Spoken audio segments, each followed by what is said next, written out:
Welcome. This is another segment of Not What You Had Planned.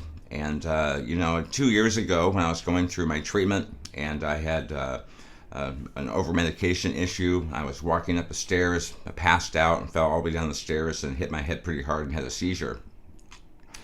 The friend I was with that night called 911, and the paramedics came and firefighters, and one of those gentlemen that strapped me to the hardboard and took me to the emergency room was a man named Jim Brown. And it wasn't until 2 years later that I heard about this man who was diagnosed with stage 4 cancer in our area.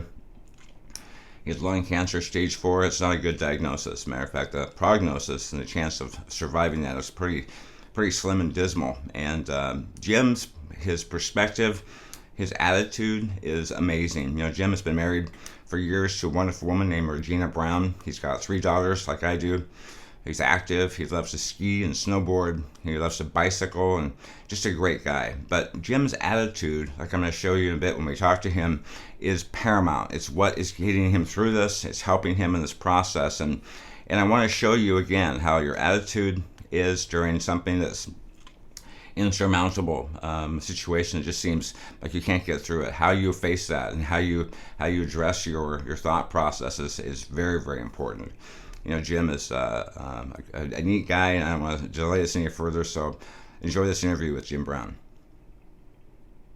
Well, welcome. This is time for us to get to know a gentleman named Jim Brown, and Jim and I met without really realizing it a couple of years ago when I was going through my cancer treatment and fell down the stairs, and the paramedics and fire department came to take me to the hospital. And subsequently I met Jim and realized that he himself was dealing with some cancer issues, and we want to talk about that a little bit, but also about the process, and encourage you people out there as well who are going through whatever adversity you're dealing with.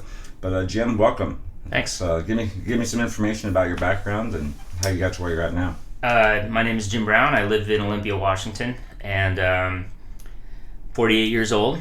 Worked for the Olympia Fire Department for 21 years now. I've been married for 25 years to my bride, Regina. I have 3 daughters, blessed with 3 amazing daughters. And I have stage 4 lung cancer. Was diagnosed last spring and turned my world upside down. I'd had some symptoms during the wintertime with my breathing, and kind of was blowing them off a little bit, and but then started looking into it. And as we delved deeper into it, May 7th of 2015, I was diagnosed with stage 4 lung cancer. Wow. So that process, when you found that out, I mean, obviously you're in the business of helping people get well and taking them off the hospital, and yeah, now you're dealing with something that's pretty huge. So, yeah. So how did that affect you, your mentally, or first off, maybe your family and your daughters and your wife? Telling my daughters that I had cancer was the hardest thing I've ever done in my life, and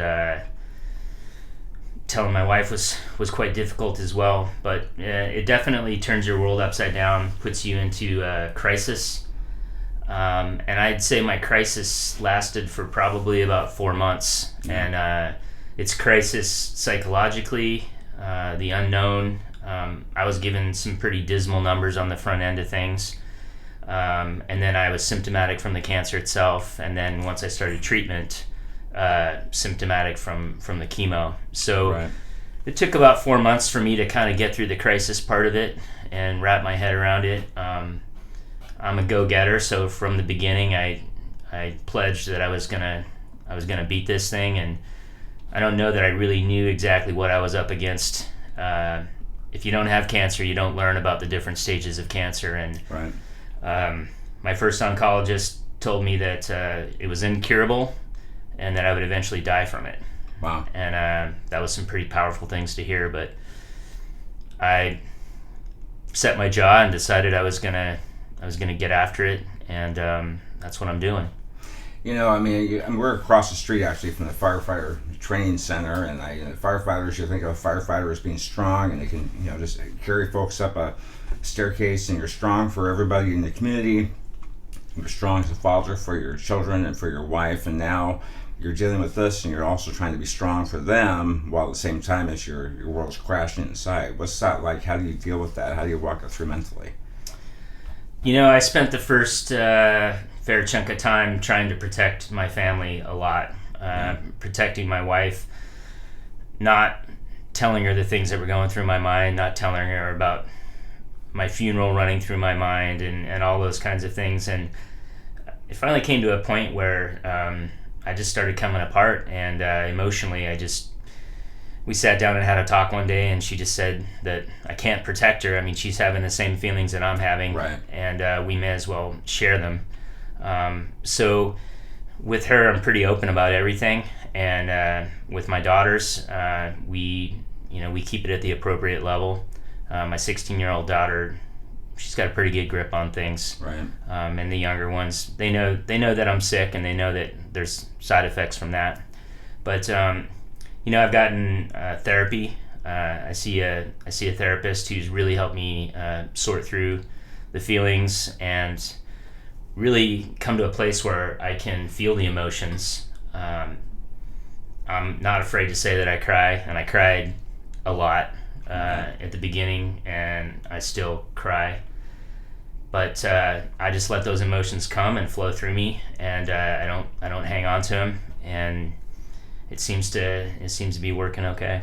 So not protecting your family as much, what's that like? Or was that turn out as you expected when you were able to just be honest and say, here's what's going on?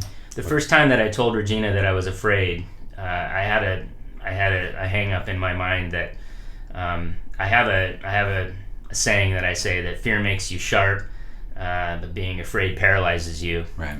And so trying to find the balance between the fear that makes you sharp for your opponent and actually being afraid, it's difficult. And the first time I admitted that to her, I think it opened some doors, definitely communication wise. And so now, I mean, it's wide open communication between her and I, and we talk about the hard things, and we talk about the fun things. But she's my rock, and I tell people I'd be curled up in a ditch on the side of the road if it weren't for her. Right. So what tools have you found from a coping standpoint? You're dealing with this, it's a death sentence. They're telling you that you're not going to ever be cured from it, or you're living with, it's kind of like, not AIDS obviously, but AIDS used to be a death sentence, and now people say, well, I'm living with AIDS. But with cancer, when they say, this is a death sentence for you, how do you deal with that, even though there's hope and there's constant change in how your body's dealing with it? It's amazing. It's miraculous, actually. How you specifically are dealing with the recovery piece is amazing. But how are you dealing with that mentally? What do you use to cope with that? You mentioned counseling. Is there something else that's helping you as well? I've gone after a whole bunch of alternative treatments with my cancer. So I'm doing Western medicine, but I'm also doing acupuncture and Reiki and Jinsen Jitsu and chiropractic.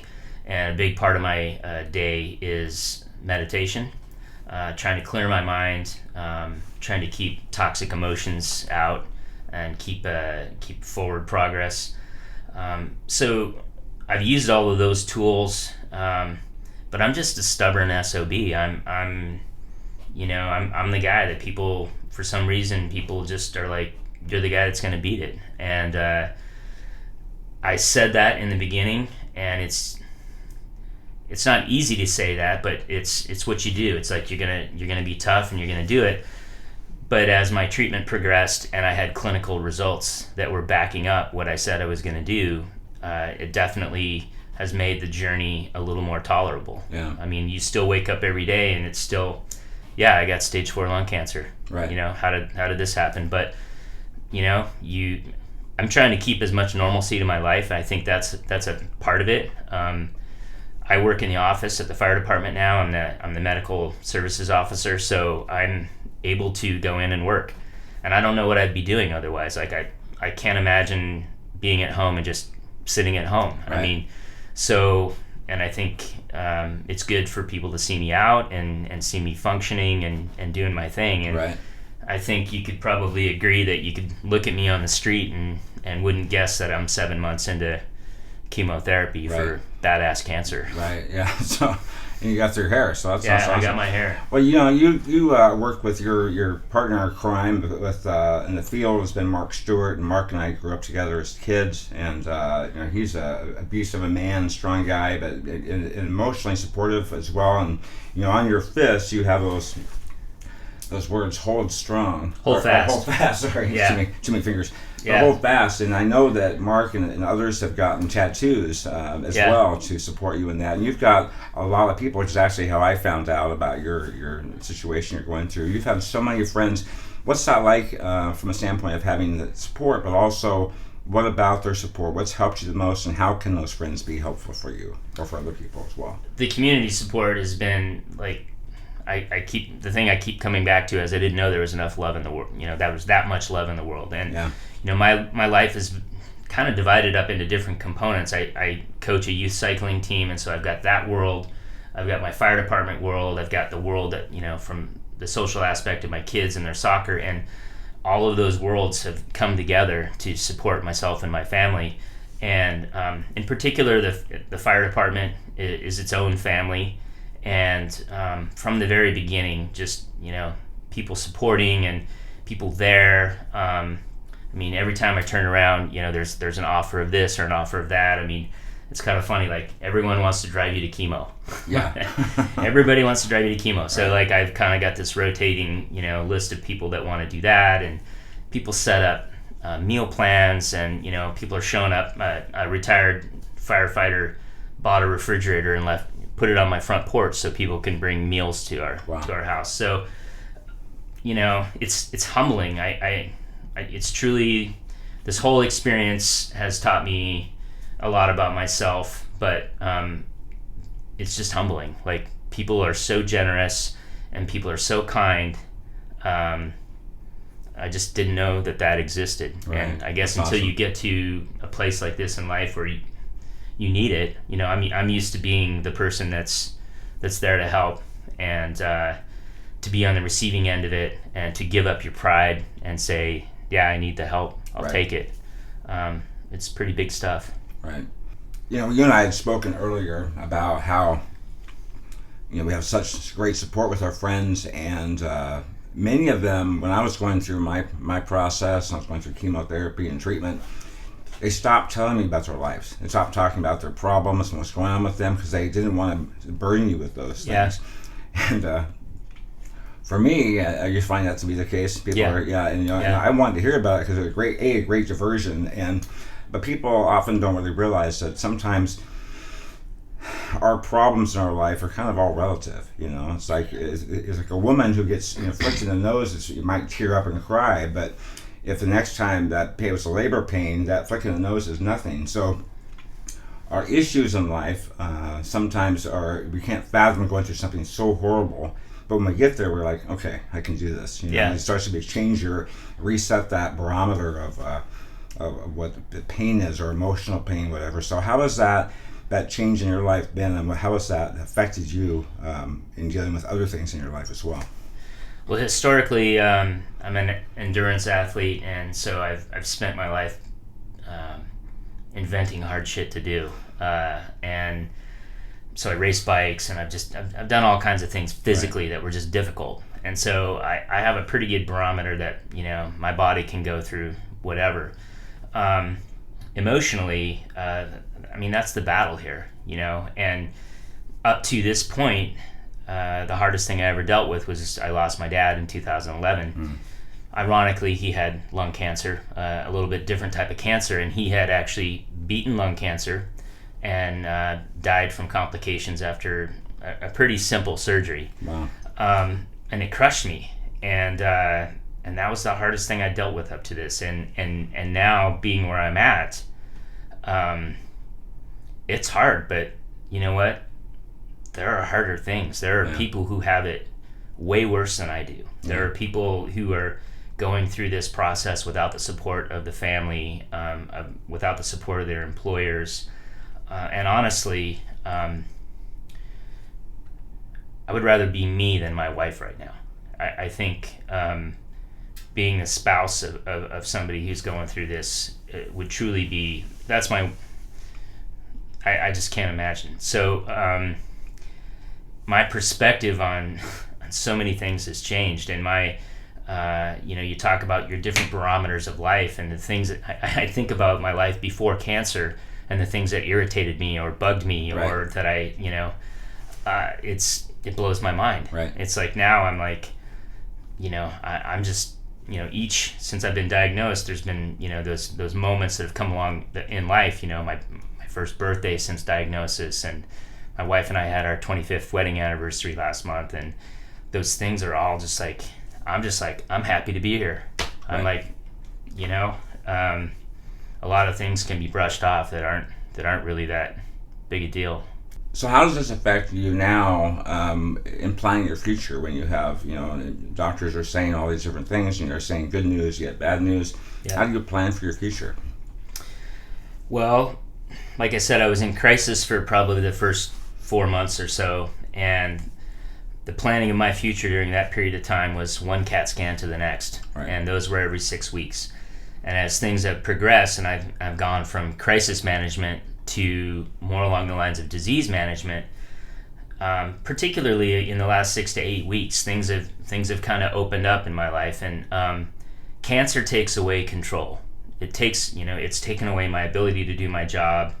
I can't work on the medic unit right now. It takes away my ability to do the things I love, like riding my bike and doing. Right. But piece by piece, I've been taking pieces back, and over the holidays I was able to go snowboarding with my family, and in May and June I wondered if I'd ever even do that again, Right. And I got out 5 times over the holidays, and my world has opened up as I'm looking around at the progress that I'm making and the prospect of disease management, and how I'm able to manage my treatment and my disease right now. So I'm starting to plan. Right. I didn't for a while. I was scared to. I didn't want to make commitments. But now I'm planning for the summer. I'm planning for the spring. I'm planning on, I got some landmarks that, I want to be at. I got daughters that are going to graduate. I want to be a grandpa. Yeah. So the prospects have gotten quite a bit brighter with the progress of my treatment, and I guess you'd say, that whole thing with transitioning from crisis management to disease management, I think is kind of been pretty key for me. Use an analogy from your field. Someone asked me a couple of years ago, they said, aren't you proud of, getting through this and making it through? And I thought, no. I said, if I was in a burning building and flames were all around me and fire, and I saw, an open door through the flames, I would run through that. The flames to get to the door. And they said, a lot of folks would just sit in those flames and say, well, it's me. And I think that door that we see that I ran towards is like, I've got $3 also. I've got a future. I've got parents and family that love me. And it's like, I thought I can look at all the stuff that's holding me back and think, it's in my way, right? And just go right through it and aim for your future. Or even in martial arts, my instructor told me years ago, he said, you don't aim for the board, you aim for 6 inches behind the board, So you don't let what you're dealing with stop you. But is there any specific tool that you would like people to know about, or anything that you've learned that you want to pass on to somebody who's not just dealing maybe with cancer so much, but just something in life, something that's been a big change for you, or a big thought process that's been helpful for you to focus on that might be helpful to other people? Attitude. Attitude is the number one thing. And one of the great things that my dad taught me was that attitude is everything. And a week before my first chemotherapy, I went and got it tattooed on my forearm by my buddy Travis over at Tiki Tattoo. And it truly is it. I mean, it is, and like you say, this is the only way I would know how to do this. I don't know any other way. I don't, I have strong reasons for living, and I think when you evaluate, when you get a diagnosis like this, you take a big look at your life, and I looked at my life and said, man, I'm not done. I got a lot more to do. Right. And I've had the privilege of being involved in a lot of people's lives through all the different aspects that I do, and man, I'm not done, and so that concept, the concept of having strong reasons for living, my daughters and my wife, that just drives my attitude. That drives me on days that I don't feel like getting out of bed, on days when the chemo is beating me up. I give myself a certain amount of grace, but I also, you just got to decide that you're going to do this. It's combative. It's if somebody jumps you in an alley and they're trying to kill you, you're gonna fight. You're not gonna just lay down and let them take your life. It's the same thing. There's a disease inside my body that's trying to take my life, and I'm sure as hell not gonna just lay down and let it go. I'm gonna fight with everything I've got. And so I'd say, attitude. Take a look at where you're at. Take a look at your reasons for living. Seek out counsel. Seek out help from others. Don't be afraid to ask. Yeah. No, I mean, and don't be afraid to accept it. I mean, that's the thing, is like, people always say, well, call me if you need anything, but then there's the people that just show up. Right. They just show up, and you don't have to call them, and they show up and take your kids and spend a day with them, and let them have a great day. Right. Or they show up with meals, or they do, and having the humility to just accept that and go, because it's good for them too. I mean, they get enjoyment out of knowing that they're making an impact on you and helping you. So, well, I'm in full agreement, man. Your state of mind, your what you're looking forward to, what's important to you, and what you're thankful for. Just write those things down and know what that is, and so you can articulate it, and just keep thinking. If you have to put it in a refrigerator or whatever every day, what are you thankful for? What's important? What's worth living for? And that has a huge impact on recovery. Regardless of whatever cancer they have or just life, So yeah. So all right, well, thank you so much, man. You've been a great help and encouragement to people. And if you have any questions, we'll put some contact information at the bottom of the screen at the end of this. But thank you very much. Thank you.